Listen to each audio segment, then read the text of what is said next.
Good afternoon, and a special good afternoon to anybody in Boston like myself that are waking up NBA champions.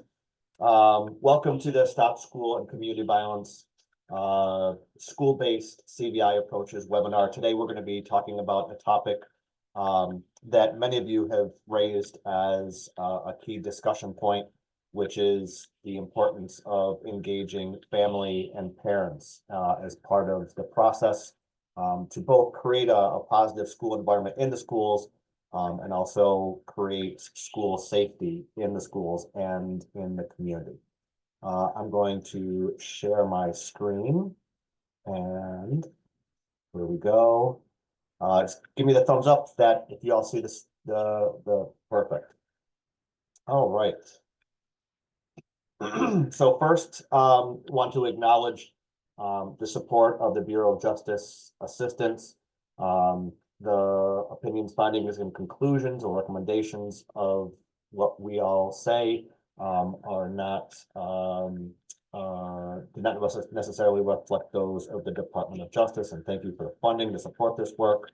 We're just going to be doing a quick few minutes of welcome and housekeeping. So I invite you to throw in the chat your name and where you're from. If you have questions for the panelists, both during the presentation or even now, feel free to throw them in the Q&A. Throughout the presentation, I will be tracking the Q&A, responding to comments as I can, and adding resources into the chat as well. And yes, this webinar is being recorded. We will be providing it on our STOP website, which I will provide that link to you both in the chat as well as at the end. And you can turn on closed captioning as well. After a quick introduction of the topic and where we're going, I'm going to turn this over to Clayton. He's going to be moderating the session from the Alliance of Concerned Men. We're then going to have a panel presentation. We do this a little bit differently. What we typically do is just introduce the speakers, and then we're going to turn off the PowerPoint and let them have a discussion. At the end, we do have all the slides that relate to the content, so we'll just skim through that really quickly before we get to your questions. We will allow about 15 minutes of time at the end for your questions. And post the Q&A, we will include links for additional opportunities for engagement, both for schools and CVI organizations interested in more in this work, how to contact our LISC safety and justice team, as well as our panel of experts that we have here today. So today, again, the topic is going to be collaborations to increase parent and family engagement. What we hear from you all are questions such as these, like, who are the key staff in schools that link students, families, and community partners, and what's their role in supporting this work? How do schools and communities build an ecosystem that includes legal guardians, caregivers, and families as equal stakeholders? And when we talk about CVI staff, like, who are they? And are those CVI staff that engage students and family the same as those that intervene to stop or prevent violence?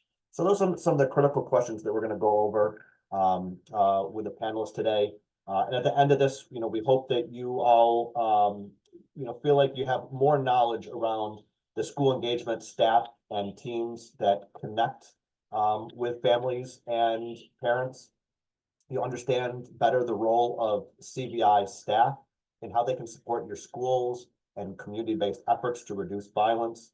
And think about a number of different opportunities where schools can collaborate with CVI partners to increase a culture of engagement with parents and families in your schools. So with that, we have a really great panel. I'm going to kick it off to the moderator, Clayton Rosenberg from the Alliance of Concerned Men. Clayton. Thank you so much, Brother James, and hello to everyone. The Alliance of Concerned Men is a 501c3 organization that has been dedicated to eradicating violence and fostering positive change in our communities for over 3 decades. Our mission is to save lives and impact our community every day through conflict resolution, prevention, intervention, wraparound services. We engage natural community resources, including returning citizens, faith leaders, and grassroots organizations to better serve neighborhoods and improve the lives of families all over the district. As we go, our work, we can go to the next slide actually. Over the past 3 decades, the Alliance of Concerned Men has helped to decrease crime in some of Washington, D.C. most dangerous neighborhoods and underserved communities. ACM has effectively fostered community trust and addressed local disputes, preventing them from escalating into serious violence incidents. This proactive engagement has been instrumental in transforming neighborhoods, promoting peace, and enhancing collective community security across the communities that we are in. Go to the next. Yep. So, okay. One of the most important tools that we have at ACM is our relationship with the community. These relationships provide critical opportunities for our team to be trusted partners with the young scholars, parents, families that we engage. They see us as advocates for their scholars and their community, and they have confidence in sharing their perspectives and insights into what drives violence in their community, what programs and strategies are effective and ineffective. Our constant engagement ensures that scholars and their families can be involved and supportive of their children's education and well-being. They are connected with school leaders they trust, allowing them to stay involved in school activities and programs that impact their children's education, well-being, and safety throughout the school year. This is the first of many critical steps in planning and implementing community violence intervention approaches. And as you can see, for more information, you can learn all about it at the CVI Approaches School Communities at the website www.cvipi.org. It will give you more information on how we engage with the community. So now it's time to get to the bread and butter. So I'm excited to introduce our panelists. We're joined by a fantastic panelists of school and community partners who implement school-based community violence intervention approaches. So let me introduce our panelists. First, we have our brother Terrence Staley. He is the executive director of the Alliance of Concerned Men. We have Nicole Jenkins Rosenkratz. She's the director of community relations and diversity training at Spokane Public Schools. And we have Dr. Oscar Harris. He's the chief family and community engagement officer at Spokane Public Schools. So thank you all for joining us today. So before we dive into our panel discussion, I want you to define a couple key terms we'll be talking about throughout our session. The first, family and community engagement. This is a collaborative approach process where schools, families, and community organizations work together to support children learning, development, and well-being. And then also family engagement specialists. These specialists act as a bridge between credible messengers, youth, and their families. They foster open communication, mutual understanding, and links between families as necessary resources. So with these definitions in mind, let's transition into our panel discussion. So I want to start with Spokane panelists, importance of family engagement. So the first question, why is family engagement important to a young person's success in schools? And what does the data say? Well, okay, Clayton. Well, thank you very much. And to all who's present, so grateful to be with you to talk about a very important topic. So the question, why is family and community engagement important and what does the data say or report out on it? When you look at the data on family and community engagement, there's a strong correlation between doing successful family and community engagement strategies, implementing those, as well as academic achievement, more positive behavior management, and increase in attendance among students that are in the school environment. And if you track it even further, it can actually lend itself to actually prevent violence, and it can be an awesome intervention tool as well. So with that, I guess it's another engaging question. So why is the family engagement even more critical for students who have had disciplinary actions in the schools or the community?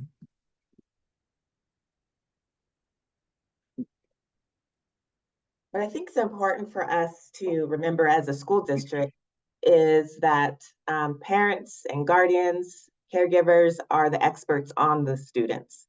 And so, we can't engage the student in a way where they will feel heard and seen if we don't have the family support. And so it doesn't make sense to try all the interventions that we think the student needs without including the experts of the students themselves.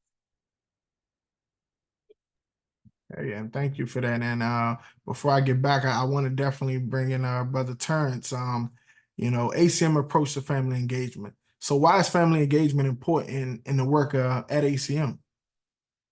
And family engagement is a modality that's important for public safety and an advantageous quality of life. When we think about helping the ones that need the most assistance, the 1%, those that are most likely to be victims or perpetrators of violence, or those that are disenfranchised or having trouble with their homework or having trouble with engagement or associating with their peers. Without the family support at the home, we don't have a structure that can maintain that, despite how much services we provide them. We can give the tools to these youth and our scholars, that's what we call them, because they are all scholars. We can give them tools, we can provide resources, we can give them transportation and transformation and programming. And the moment that they leave our presence, they must go back into that home. So we must associate with the parents. We must get their approval, and we must bring them in on the programming as an active partner, as a modality to ensure it's sustainable. And that's kind of how you transform not just the school, but also community. Okay, so in your work with schools, how is ACM connecting specific to students? And is the family engagement specialist the first connection point? We're connecting in multiple ways. And I think that just to set the premise and intentions, we are a community-based organization that is community latent, right? In the community, grounded in the community, started with the community. And our programming actually went from community to schools. And so we engage with the victims and perpetrators of violence inside the community, no matter what age they are. We have different structural engagements because we take a village approach to public safety, because we're about transforming a community of violence into a community of peace. And so we interact with youth and young adults 5 to 13 Tuesdays and Thursdays with conflict resolution. And then Wednesdays and Fridays, 14 to 24 with conflict resolution. And then we're also interacting with their OGs, right? Their adult peers, 25 and up on Mondays to be conflict resolution instructors. This is all in one specific geographic location, which changes the culture of violence into a culture of peace. And we provide compensation for that. Now, this is not, hey, get on the call or show up one time and receive these funds. No, you must engage twice a week. And it's not mandated by court for some. And so this is incentive for the family to be on to ensure that their child is in that space. And then also our engagement is also in person and hybrid virtual. So our thoughts are, if you're on the phone or if you're on that tablet, we're now putting conflict resolution in that home, right? And they must be accountable to be on to receive that compensation. And we're not going to give a 5-year-old $25 for two days of compensation. No, we're going to give it to that parent. And guess what? That parent's going to be on that call. And that's just a level of accountability in our village approach to public safety from a community standpoint. And I know that we're going to talk about how ACM is in the schools. We're in over 10 schools in the district and national as well. But this is as we walk this down a little more, we'll get more into the science of the engagement. Yes, and thank you for that. And just speaking of that engagement, so we know that CVI staff, like conflict resolution specialists or safe passage monitors, are usually the first point of contact. How does the CVI leadership then assign a student to a family engagement specialist? How do you coordinate that? And so it starts with the credible messenger. That's initial engagement. And then we reach out to the family to be able to be all-encompassing partner in this space. And initially, we start with the highest hierarchy of need, which is safety. Once we've accomplished safety, then we go to grades. And how does that parent play a part in that? And I want to make sure that from a community-based standpoint that we're going on this premise that our safe passes individuals, we're very intentional who we hire. right? Those are parents of the students that go to the specific school, because that's a different buy-in. They want to make sure that their family, their youth, and their sons and daughters and siblings are safe. And so that's who we have on the safe passage point. So they already have relationships in the community. Those teachers and school administration begin to engage with that person. And by the way, oh, your youth goes to the school. Okay, well, how can we pull these grades up, right? How can we have a different level of accountability? And by the way, they're associating with so and so. Are you able to talk to that parent as well? And that's that village approach. Okay, thank you, and I want to definitely bring back my Spokane team. Definitely, I want to know the roles and connection to the schools. So since Spokane is a larger school district, can you tell us more about your roles as the head of the family engagement for the school system and how this connects to the individual schools that you all are serving? Definitely. Nicole, I was going to poke you and say, do you want to go first? But I'll change that up right now. So, and go ahead. So, something that very much so that kind of think about with school districts or individuals who are thinking about possibly implementing something around the area of family and community engagement. I can say our connection is, as being the chief officer over the district in this particular area, is to make sure that we are approaching, this work not just thoughtfully, but we're doing it in a way that can actually be replicated. And how I kind of get at those elements is I believe in community engage and family engagement frameworks. There are a few out there. And I highly advise individuals who are looking at community and family and community engagement to a great degree to look at frameworks, because what they do, they actually cement you into work, as well as it build a cohesive language that's going to allow for you to engage in the work. Because so often when we say family and community engagement, sometimes individuals like, okay, did that mean spaghetti feed? Did that mean burrito feed? What kind of feed does that mean, and all of that? And so by actually adopting a particular framework, you begin to start building a joint language. And at the root of solid, positive culture is a joint language. And when you have a joint language, what you can begin to start doing, you can begin to start co-creating, because I think that's what makes us, I think, very unique within a Spokane context, is that our team is, we pretty much co-create what we have. I mean, it's as it continues to grow, it started with, and to kind of give you a little background history, even within our school district, similar to other school districts, most of the time when school districts and was talking about family and community engagement, they was talking about the spaghetti feed, right? They was talking about trying to get parents to come into the environment, and then you have staff talk at them for an hour, give them spaghetti, and then pat themselves on the back. That's what some was saying in the past. I can just tell you that was the sentiment, even as we surveyed community in particular.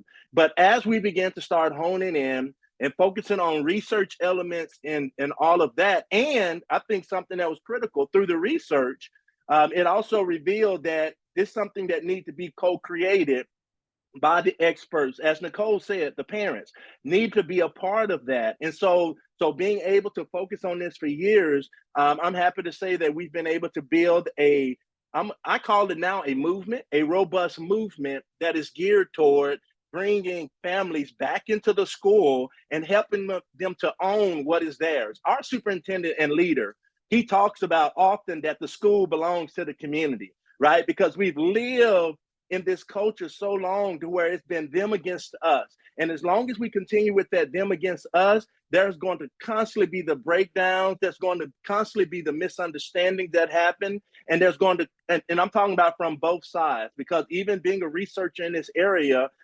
it was fascinating to see, even though we knew it, it was fascinating to see that parents felt like school staff didn't want them, and school staff felt like parents didn't want to come to school. And so, and it had all to do with the type of culture that had been built, right? A culture that was not cognizant of the fact that parents have to work, right? Certain amount of hours. So why are you going to do a family and community engagement event during the time a parent has to be at work? That makes no logical sense. But The unfortunate part about culture, if you do it long enough, no matter how asinine it is, it's still going to make sense to someone. And so having a culture and being able to come and be a part of such an amazing team that said, you know what, let's start asking the hard question. Let's start inviting parents and other stakeholders in, community partners and et cetera, to begin to start telling us about us. Because the moment we have community and we have a community come in, whether that's family and community and partner, we have a true mirror at which within a school system to see ourselves.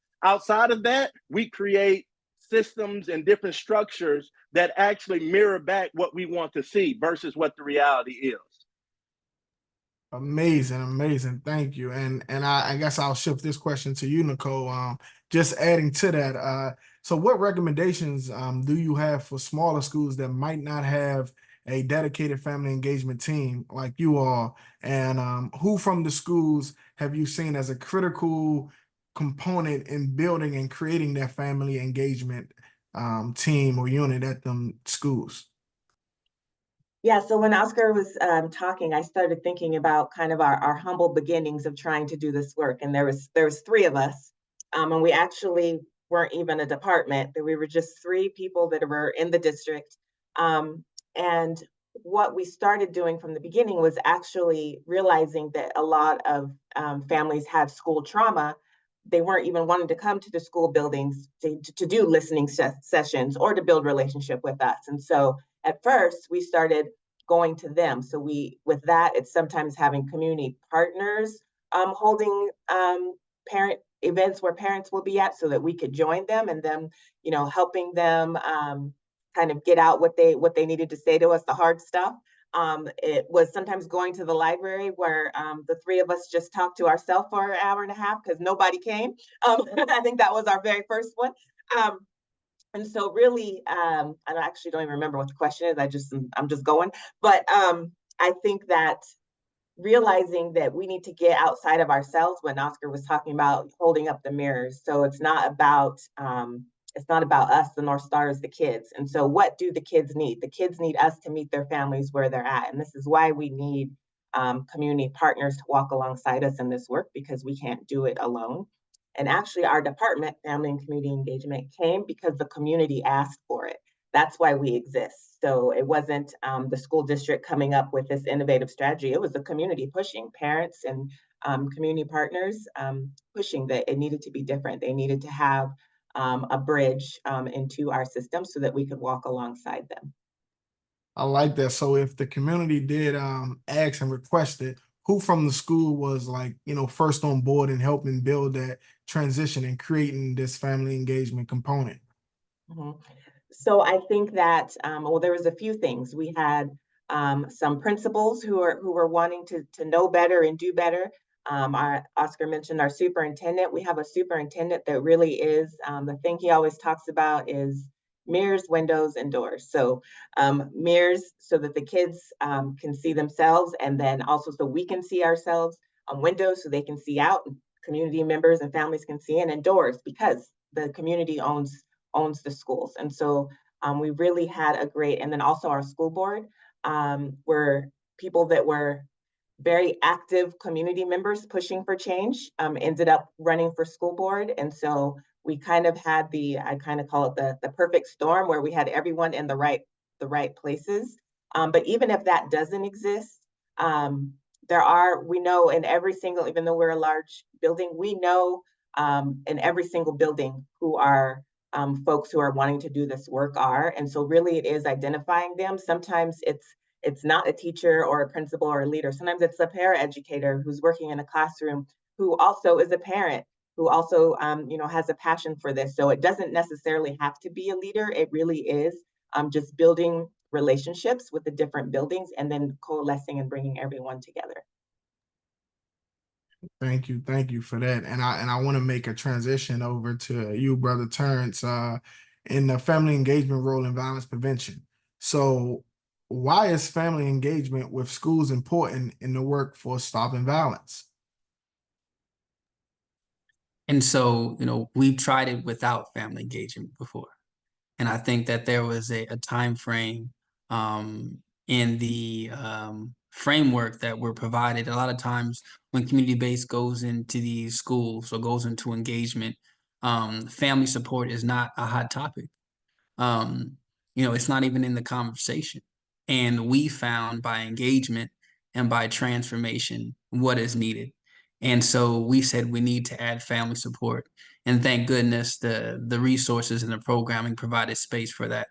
And so then when they provided space for that, what does that look like? What does that engagement look like for our organization and for the support that we provide?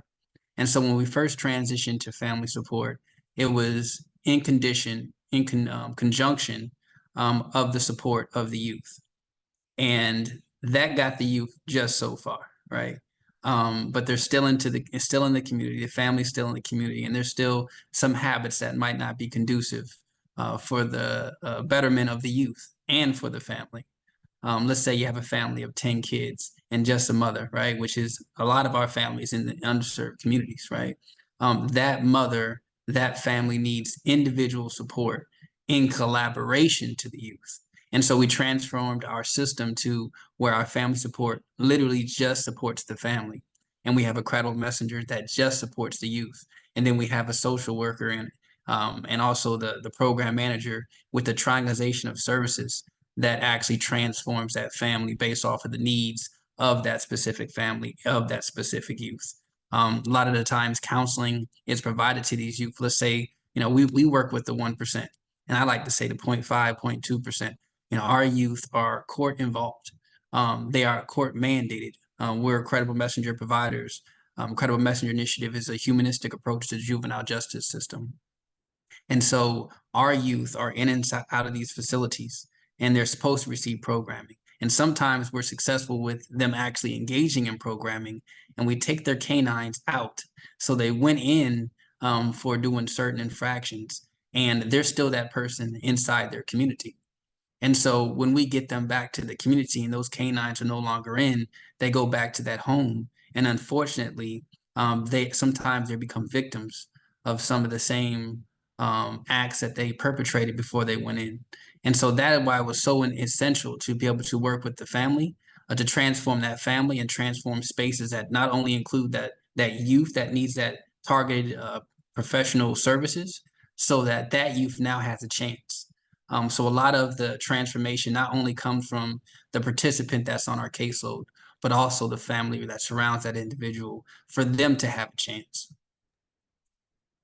Hey, and we understand that family engagement helps identify not only opportunities to support our young scholars, but also critical issues and the needs of the family. So with that, how does this create new opportunities for parents to be involved in school decisions that impact their students? Like what type of programming complementing that with the parents is ACM basically implementing in the schools as of now?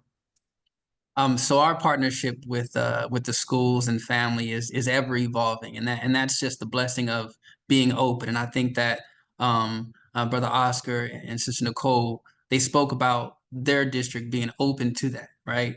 And on the other side of the spectrum, a lot of districts aren't open to that, and relationship building needs to happen, and proven work needs to happen. And from our standpoint, it took us almost 6 years to get into the school. They refused our services. They did not want to acclimate to us until we found a way to get into the school.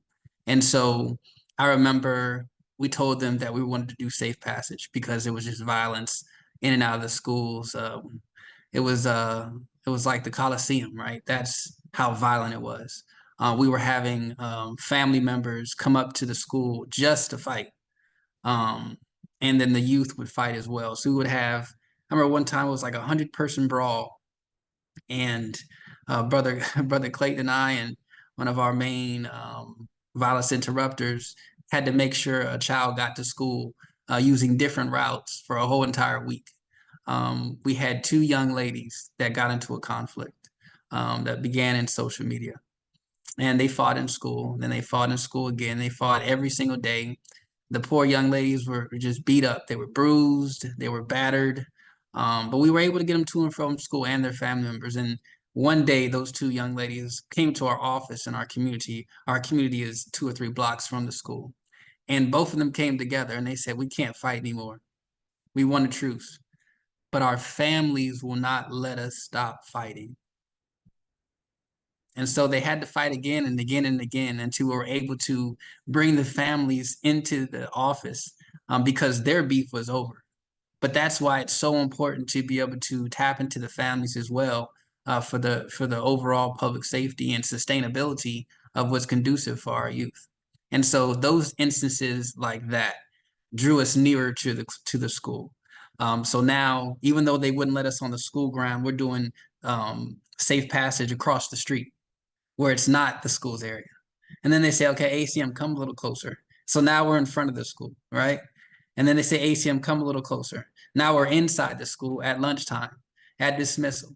And they say, ACM, come a little closer. Now let's do programming inside the school. And now we have full control over the relationship and able to use ingenuity in that school. And I think that one thing that is important from a community-based organization and for us to maintain this premise in this space is that this is quid pro quo. We must offer something other than just services, because what you're asking for is resources to be able to do the work. And so what we did, we thought outside the box. Let's apply for funding for the school so that we can supply the resources for our own and build a relationship. And then DCPS after that then opened up funds based off of the pilot work that we already did. And so as of recent, we helped the sign up for next school year's youth and their families. We hosted that. So we contacted all the families. Hey, make sure that you're registering your kids for school next year, right? And that came from the principal. We're in a group chat with the principal. And the last day of school, we threw a huge end of school year party at the middle school and then the elementary school. And then we did it in our community. So it ended up being an entire block party that totally involved the school because they're connected to our community. And so we look forward to next year. I mean, the last thing I was said on the text was, we can't wait to do this next year. I hope we still have our partnership. Without a doubt, we're going to have that partnership. We're going to make it even greater. We're going to make it even more comprehensive. And when it comes to programming, our youth were receiving stipends and they were not acting correct in the school. They would act okay in the community, but they would get to school and use that opportunity to kind of shift their own narrative, right? And gain control. They're a little smarter now, right? And so we said, okay, we talked to the principal. We said, this stipend also depends on how they act in school. So with their parents' approval, in partnership with the school, we created a document. And they had to be accountable 5 days a week. And their social worker inside the school, as well as the teachers, had to put a check next to the name. Now, our stipends are $25 for 2 engagements in addition to programming. This is just programming. But if they didn't act right in school, they might get $5, right? They might get $10.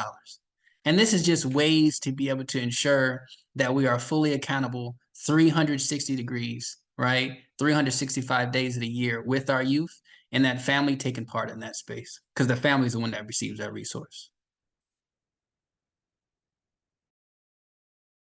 And thank you for that. Definitely appreciate that. And I want to just make this shift to the Spokane team, just to follow up on just how we integrate family engagement with academic success. How do you integrate family engagement initiative, with the academic success programs in your school? And can you share some examples of how this integration has benefited the students and the community? Cool. Thank you, Terrence. Thank you so much for sharing that. That's definitely this definitely resonates on so many levels and very inspiring. And the thing that I add in there, not to what you said in particular, but I was thinking about a phrase or a slogan that our team has is, how do we make sure we're going in places to where we're celebrated and not tolerated? And so I'm inspired because I know that y'all done figured that out, definitely, and y'all been doing it for years. So it's always encouraging to hear different things like that. And when we're talking to other individuals, I think it's such as that fine balance, right? When you begin to start going in and being able to come in with, and I say framework, right? Because decision making is part of Joyce Epstein framework. It intentionally outlines the particular areas that you have to look at. And so shifting a little bit, even when we begin to start talking about family and community engagement and the impact on academics, it's extremely important, because this is something I share, with community partners, with families, on a given basis, is that you always have to understand the purpose for which an organization exists. And if you do not, and if you deviate from that in any kind of way, you're going to be met with hostility. You're going to be met with various types of things. Educational institutions are developed and established for academics, right?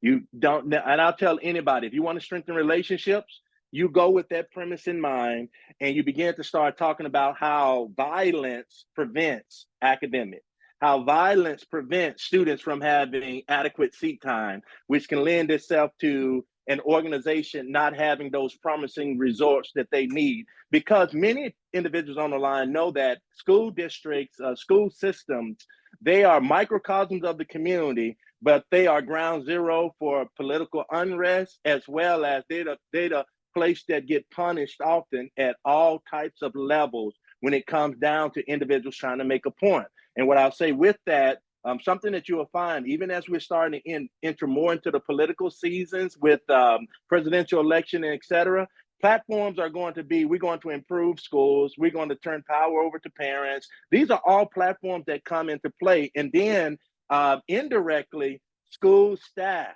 feels a certain level of pressure that is sometimes unimaginable, trying to deal with the political pressure, trying to deal with the fact that you got so many consenting views that's in your school among your staff, and all these things come into play. And then you're tasked with, ultimately, what you get your paycheck for is making sure students learn or get educated or have promising academic outcomes. That's why research-based, frameworks are so important when it comes down to your academics and all of that. And just piggybacking on some of the stuff that's already been talked about that's being nuanced, when you have adequate or intentional family and community engagement, ideally you want to look at an academic component that's connected to it. Because when you think about it, oftentimes there are so many untapped resources that can actually, that we actually pass over, or we don't even leverage, that actually comes in school system. Like I'm thinking about,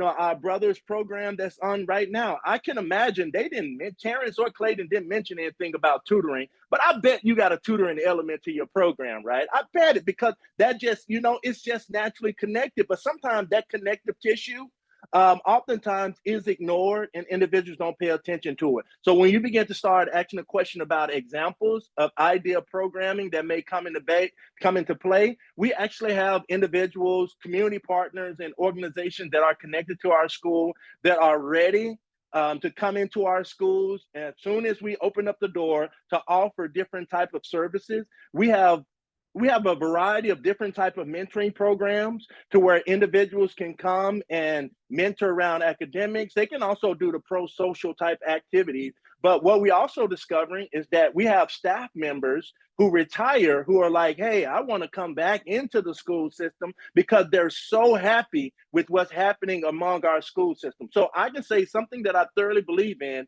is, as you begin to start implementing family and community engagement frameworks with level of fidelity, you change your whole system. You bring about sense of safety. You begin to start honoring your community partners who are extremely valuable. And you begin to start letting parents have the voice that they're supposed to have legally anyway in the education process. And so I'll stop right there. Nicole, you may have something. So the only thing that I would add with the community partners, I know that it's sometimes a struggle to get into the school system. And in my previous role, I was community partnerships manager. And so I would coach our partners on how to go in and talk to the principals and find out, kind of let the principals go first about everything that's going wrong and how they're overtaxed with all of this and they don't know how to do this. And then as they're saying all of those things, they don't have the time, they don't have the resources, then that's the hook to say, well, let me tell you about my program and let me tell you what I can bring and how I can help that. So what I find is partnerships that would come in and just say, I have all the answers to all the things, like they're not even like they're being looked at and looked through, but coming in and actually trying to build a relationship and meet the principals where they're at and listening to what's going on in their school building, that really makes a huge difference. And you know how to kind of tailor your talk towards what their need is, and you can say those keywords to pique that interest. And thank you both. And I guess Nicole, I want to stick with you. Just working with families, especially those facing those significant challenges, can be emotionally taxing. Can you, talk about how you cope with the emotional demands of your role and what keeps you motivated to continue? Yeah, so one of the it's interesting. So our department in particular, I am someone who believes that rest is resistance, and that we need to figure out how to really do that self-care and community care. And by doing that, we need to be able to be our best selves.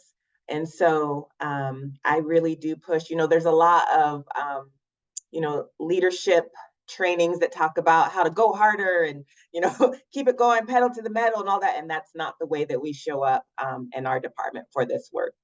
Because if the kids are our North Star, we need to be our healthiest selves in order to work with them. And so I just continue to know when, we know your body knows when you're reaching that point where, you know what, it's just too much.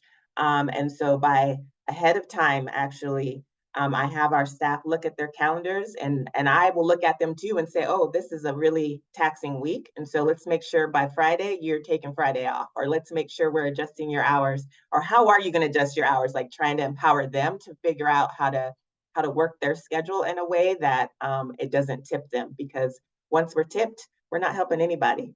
And so that's kind of the focus of our work, and how we maintain it, how we keep going is really And encouraging. Clayton, can I add another component to that? That's very much a part of not piggybacking, but connecting with Nicole. Something else that's ingrained within the department and what we do is I have language that I put out there. And that some of the language is surfacing your brilliance.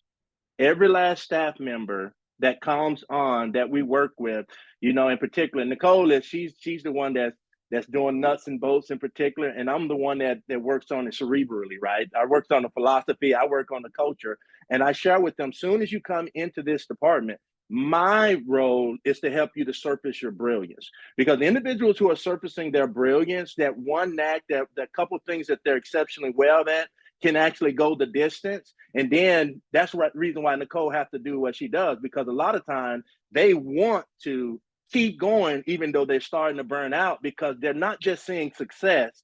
They are intrinsically motivated by the things that are happening with them because they tapped into their brilliance. And the parents, I'll say parents, stakeholders and caregivers are also very much so aware of our team when they come on the scene because of those elements. That's extremely important, and I appreciate that. And before we do a transition to open it up for questions, I want to ask this last question to you, Brother Terrence. And as Dr. Oscar actually mentioned, when it comes to our programming and our tutoring program and the mentoring program, the conflict resolution, can you speak on those two specific programs, and what does the day-to-day look like with them programs? And then as you expand more, I want to see if you can let us know about one of the challenging situations that you faced and engage in the family with the violence prevention efforts, and then how did the team overcome it as a whole? I think we'll go back to the hierarchy and need. So ACM is violence prevention and intervention. And that is the premise of our start point. And then we were able to have our conflict resolution, which is copywritten in partnership with American University's Department of International Conflict Resolution and Peace. And that put us in programming. And so from there, we then started to find out violence is low, conflict is mediated, and transformation is happening in the community. And a lot of times that is what success looks like, for different organizations or even in the space, especially when you're coming to do that and you're successful in that. But ACM is constantly evolving. And so we said, you know what, we're going to go into tutoring. And so based off of that process, we're now in 3 schools and we provide tutoring based off of how the school would like for it to happen. And so for 2 schools, we have American University interns come in and they provide assistance with homework. And tutoring is you don't have to have a master's or a doctorate to be a tutor. Sometimes tutoring is just ensuring that the work got done that day, and so that it's not in homework. And if it is in homework, to be completed, to give a solid chance. And that just gives that scholar a rhythm what right looks like during the week, and also gives them a sense of pride that they accomplished something every single day. And so one of our schools, we've actually hired the actual teachers of the students that were identified to be in our program for violence intervention and prevention.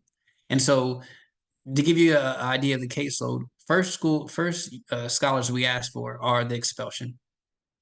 And for community-based organizations, and I believe Dr. Oscar spoke about this intently, right?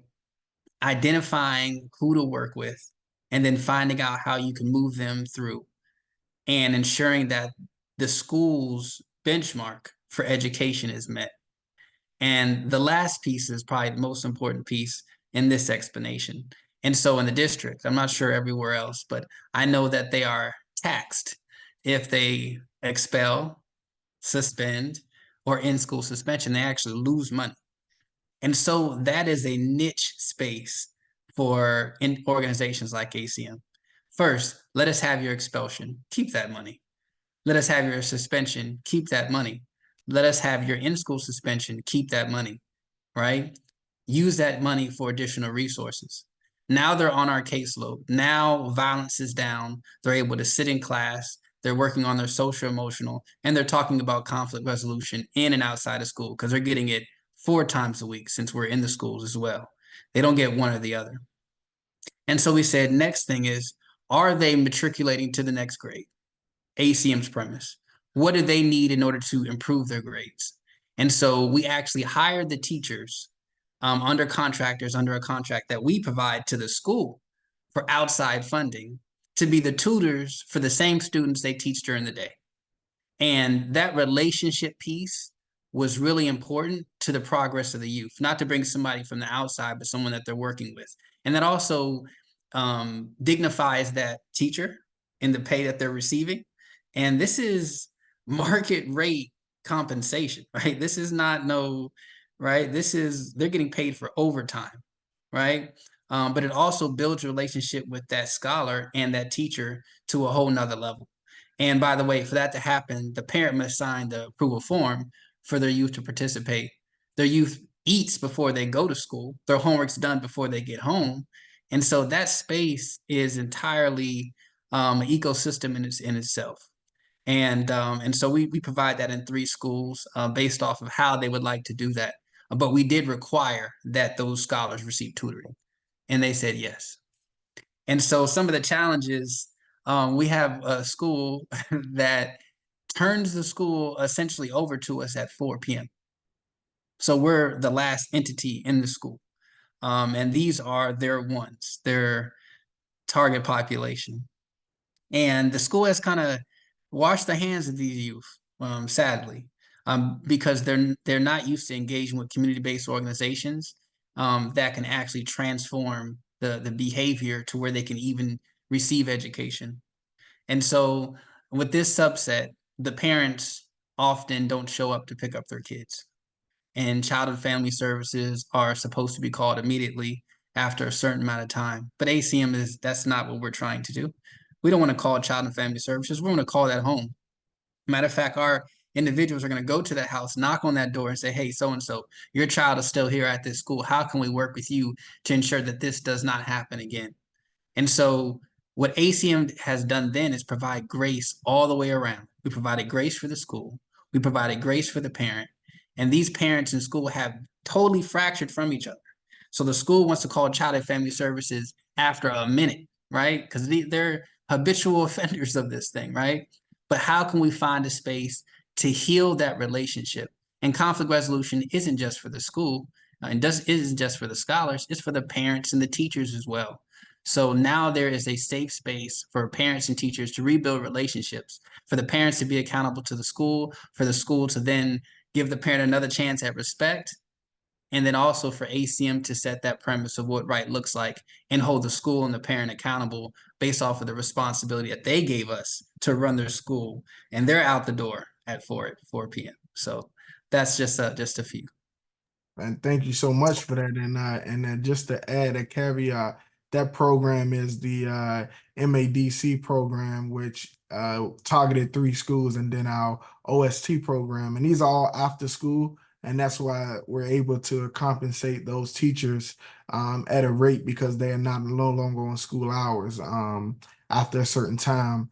And, you know, just them dynamics that you spoke about, Brother Terrence, and understanding that, you know, the MADC program includes mentoring, it includes tutoring, and it includes conflict resolution around these students who they consider at a loss, or the students that they just was ready to wash their hands with. But now we see the improvements of not only the grades, but the communication, the emotions, and then the family engagement. Because I do remember sometimes we had to go to these parents' homes and get them to come up to school, then drop them all back off, just to, you know, make sure that those things didn't continue to occur when the teachers or the school themselves was like, yeah, we're ready to call Child and Family Services. But, you know, I definitely remember those. So, you know, thank you to our fantastic panelists. And I want to open it up to questions to everyone's on the call, and let's see what we have so we can begin to ask those good Q&A. James, you want to? Sure. So I'm gonna just jump in real quick. We're gonna just pop on the PowerPoint for a few moments. Again, we're not gonna go through these in much detail. These are more for you all to access after the webinar. But here you can see a little bit about Dr. Harris and Nicole's leadership in Spokane, what their team does. Moving on, you'll learn a little bit more about the family engagement specialist at Alliance of Concerned Men. Distinguish between the roles at ACM, between their conflict resolution specialists, the mentors, the safe passage monitors, and how they then connect with the family engagement team, and then why that connection with the families is important. You know, and understand the impact for the families. You know, it's not just the relationships, but it's about you know, providing tools and supports to access critical elements to help them as well. Because a lot of times the students that have challenges often have family members with challenges that sometimes they need supports as well. Also, you know, one of the things that ACM constantly reminds us, it's important to, you know, make sure that the families, that this is a human element, make sure that they feel loved, make sure that, you know, your teams feel the love. This is about relationships, and credibility and trust, and that's one of the critical components of this work. Also, kind of some of the key takeaways. You know, here are some of the foundational steps. You know, really creating purposeful connections with the parents and families. That creates kind of a systems change within the school system. You know, understanding and developing what these roles and responsibilities are between the schools and community violence interruption agencies and organizations. Creating multiple avenues for partners to partner with schools, and really to help the families become a leader in you know, what the shared goals and holistic supports for the young scholars are, both in school and out of school. And, you know, some of the benefits, you know, first and foremost is the connectivity. We all understand that the most critical indicator that reduces violence is a caring and trusted adult in a young person's life. So whether that be somebody in the schools or a community partner that's working with the schools, having these opportunities to provide that connection point for a young person is very important. And, obviously we want to make sure that parents are more involved and, not just involved, but being a partner in efforts to resolve student conflicts. And that they can advocate and participate in decisions that impact their students, to ultimately reduce exposure to law enforcement, make sure they are out of the criminal justice system in the school system. And also, that we have wraparound supports, for students and families. Community violence, is, not just impacting a student, but impacts the entire families. To have tools that impact the families, the students, is critical for student success. So we're gonna open it to questions just real quick before we open it to questions. Here you can on the PowerPoint you also get access to ACM's website. Check out their work, the number of programs that they have. They also have really neat stuff on their Instagram, X, Facebook. I saw Clayton a couple of weeks ago kind of walking through with some of his staff members and sharing the stories about what their staff is doing in the community. And that's really impactful, I think, for folks who are new to this work. And then, please feel free to engage our CVI Resource Center. We have a QR code there on the left for the resource page. This is where the this recording and PowerPoint will be shared probably in another month or so. We'll also have a small accompanying resource tool. It's a 2 to 5 page document that talks a little bit more about this work, shares examples. We'll invite you to check that out as well. And if you have specific TA questions that aren't addressed today, we're going to have about 15 minutes of Q&A, but if you have questions that you might not pop in your head as you're going through this, or we might not get to it, please feel free to check out that other QR code. We have folks from our team and a plethora of experts in the field that are willing and able to support you questions you may have. So with that, I'm going to stop the PowerPoint and turn it over to you all for questions and answers. Folks, if you are interested in asking a question of the panel member, feel free to either put your hand up and I can take you off mute, or put the question in the chat. I did see one question. Hildy, thank you for your question. I think that was more so focused on, post-COVID. We've seen a lot of truancy and, issues, making sure that young people are going and staying involved in school. And I know a lot of schools and partners have been talking about this. How does community violence intervention organizations work with schools to engage students who might be truant? Because we all know that one of the likely indicators of poor school outcomes is not coming to school. So how are you all working together to increase the likelihood of students coming to schools? And that's for all of y'all. I'll kick us off. No. And so I'm more of a parable type guy. So we have a youth that we were looking forward to school starting, and we were in safe passage, and the first 2 days of school didn't show up. And so we're like, okay, where's this young man? Saw him in the community walking around after school. Day 3 comes, still didn't show up at school. Day 4 comes, we go to the house. And this is one of our community participants, and this is kind of how the community and school connects. And we knocked on the door, he was there, and we asked, why weren't you going to school? He said, well, I don't have any shoes to go to school. So we got him some shoes. But based off of going to the house and found out that he wasn't going to school because of shoes, we found out that the mom was on some substances, and she was unable to be accountable for her son because during COVID, she had took on some of that in that space. And so from there, we were able to, before we go to Safe Passage, knock on that door, make sure he's going to school. We provided the shoes. And the great thing is that this young man has, thank goodness, getting to the 6th grade. And the presumption was that he would not.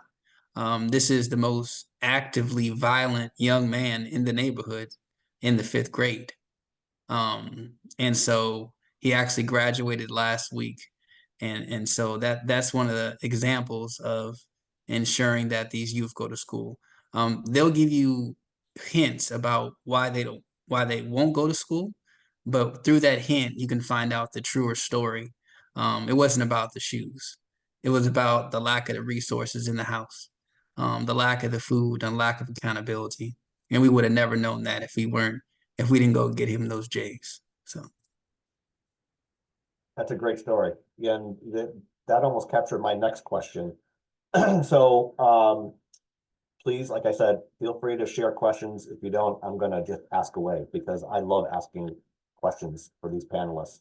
So I'm gonna keep a lookout for questions. But in the interim, Terrence, and I think you just touched on it, but maybe elaborate a little bit more. How are your relationships with parents different than the schools? And so the parents and the school initially utilized us to build a relationship.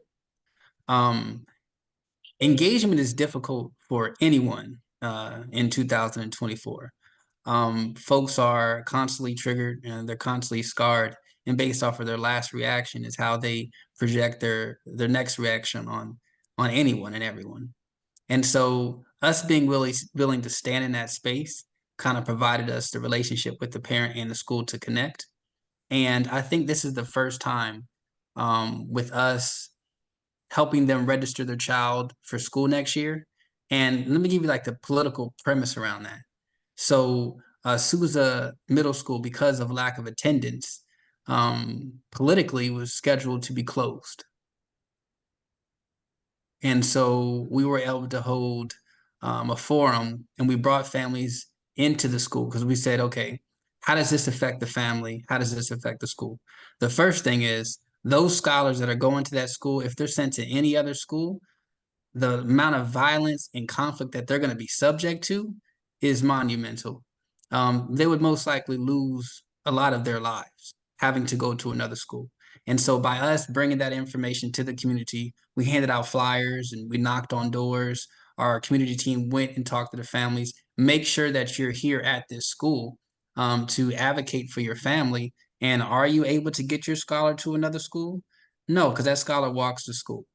And then when the family came in and supported the school then provided events that connected the family to making sure that connection remains. And so that's just kind of how we stand in the space. And then we kind of move out the way and let them engage, but we also facilitate that as well. Fantastic, fantastic. We got a really great question from Angel.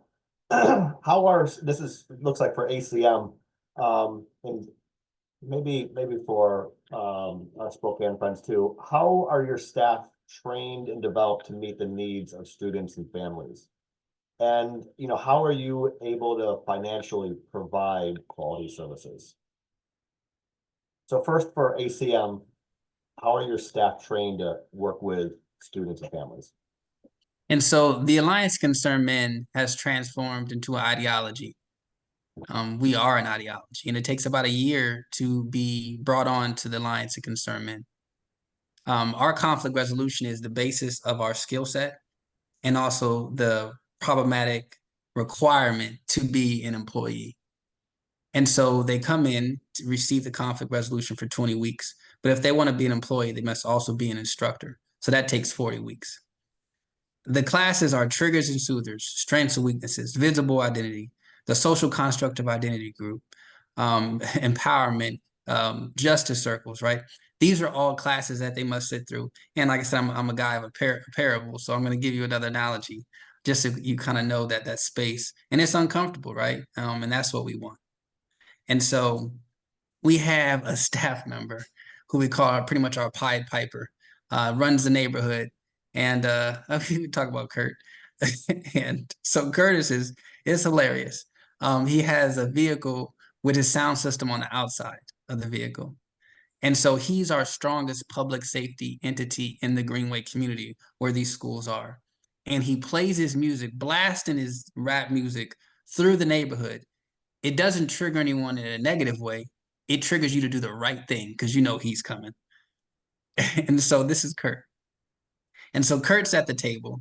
And we have our other staff that works there that's from the community as well. And remember, all of our staff are from that block, right? Specifically. And so, long story short, she mentioned and she told Kurt that he shot her almost 20 years ago. Because this is the type of space and environment we require in transparency. We say that everything that says in this session stays in this session. He never knew that he shot her. And she was holding that for that long. And this is when she was being onboarded into ACM. And so this is the kind of space and kind of healing that is required. And our staff members went through the same thing. Brother Clay and I, it took us like 5 or 6 times to get through the conflict resolution before we were onboarded, right? And so that's the ideology of ACM. We are a volunteer organization that just happens to be blessed to be able to compensate individuals for the services that they provide in the communities that they love. And so if you're able to make it through that, like I said, it took me 5 or 6 iterations to make it through the conflict resolution. Some folks get up and walk out. Some folks break down and never come back. But they must complete the entire conflict resolution and become an instructor before they can actually be an employee. And so we applied for outside funding from foundations to go into the schools.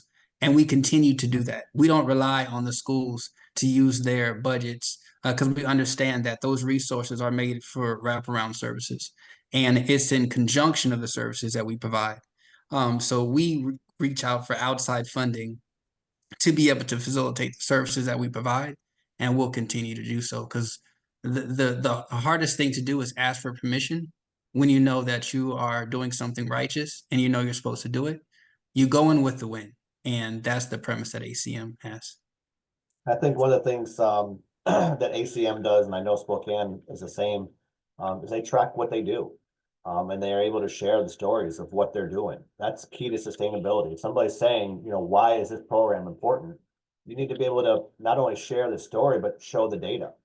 And so, you know, Spokane and ACM are both really great at that. And, you know, that's critical to be able to continue to sustain the work of your programs. And I'm not gonna let you all get off with a pass, Spokane. You know, I think it's important also to understand, you know, the schools have a responsibility in this. Like, how do you all train your teams in your schools to be able to meet the needs of students and families? Great question, James. In terms of it, there's multiple things that we there's multiple things we do to train our staff. I think a few things that we do quite well is we model. I love what Terrence said about in terms of the program, the ideology and everything that's connected to it, but we model different types of things. And certain things that, you know, we train on I'm talking about the basic elementary level. We talk about what do it means to enter into relationships to where there's no trust, right? And I think the other piece that I look at and that I'm constantly, you know, talking with our staff about, and even parents, caregivers, stakeholders, is that stop going into relationships trying to get individuals to trust you. Matter of fact, come out. I literally say out of the gate when I'm meeting with a parent or I got to meet with a community stakeholder, this is the deal. I am not asking you to trust me. I'm far from it, right? I'm over that. I'm over that ask me to trust me part and moving to the place more or less of saying, this is the deal. We have a joint goal that we want to get at. Of course, do I want your trust? Absolutely. But give me a working trust and not a relational trust. I just need a working trust, not a relational. Work with me on this, and then let's see where we're going to be at, because I realize that your trauma is real, right? I realize where you come from is real. I realize that it's us against them, which is a whole nother topic we have to talk about later. It's amazing how school staff, individuals, even being part of the community, end up being unintentionally ostracized and stuff. And that's something that I think can be a great benefit for community organizations. Sometimes showing up and acknowledging that some of them school staff is actually part of you.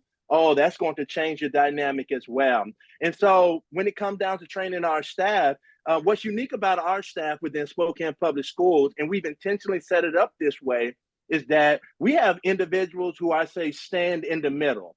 1 foot typically in the community and 1 foot is in the school bureaucracy culture at all times. And this is something I constantly talk with our team about. I tell them it is very difficult, but we have to maintain that place to maintain our relevance, right? Well, on any given day, we can't be seen as 100% school, and we can't be seen 100% community. And I tell individuals at any given meeting that I'm going into, because typically, Nicole, she'll talk about this, and other staff members will tell you about it. If I'm personally getting involved in the case, it's moving into the litigious realm, or it's getting ready to make national news. And there is something that done went quite awry when I'm getting involved. But something I do with every last situation is I am entering into a situation knowing that there's a lot that's happened with families, with community organizations that I don't know about.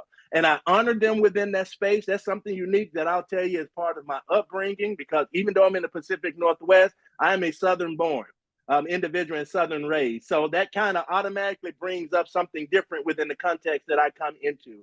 And so uniquely, even when it comes to teaching staff, teaching them around engagement, teaching them around empathy and emotional intelligence, because it's amazing how far you can get when your EQ begins to start outweighing your IQ, because you're literally moving to a place to where you can navigate spaces in a way that's going to help you. I'm thinking about something else that I kind of like, we like to work on teaching our staff is how to listen in a conversation. Terrence kind of brought up a little bit, how to get in the midst of a situation and hear what's not being spoken and know what the intent that's happening behind individuals. I've been in meetings with high stakes meetings with family members in particular, and it appeared that the caregiver just yelled at administrators and leaders the whole entire time. And after the meeting, I actually gathered the administrator together and said, hey, let me share with you. I'm going to interpret passion for you. I'm going to interpret hurt for you. And then after I interpreted what they experienced, they were like, what? I didn't get any of that. I said, of course you didn't get that, because you was in IQ, not EQ. This person was telling you that they're hurt, that they're tired, that they've been through stuff, that they got multi-generational trauma that's at bay, and they want you to feel them. Stop trying to listen to them, feel them, and then create an action plan based upon the feeling. And so with our whole entire team, something that we focus on is, okay, how can you be present in the moment and ride with the uncomfortableness? And one last point, when I'm even working with building administrators, I kind of tell them this, the greatest compliment you're going to receive sometimes from a parent, caregiver that you perceive as being difficult, is for them to come to you and tell you, I don't like you. I detest what you stand for, but I respect for you. I respect you because you do right by my kids. That's why I tell them that's where you want to be at. Forget all the rest of the stuff. You want to do right by their kids. All right, mic drop. Thank you. Right on time. I had another question, but since we are right at time, I'm gonna cut it short there. But please, if you have additional questions, reach out to us through the TTA request portal. Feel free to engage us. We'll make sure we get you connected with these wonderful panelists. Thank you very much. As you close out, I respectfully ask if you complete your survey tool. That helps us think about how we're presenting information to you all, and how we can continue to improve. As we talk about the mirrors, we want to be that mirror. So thank you all, and we'll be in contact for additional webinars, community practice sessions throughout the summer. Take care. Thank you all. Thank you.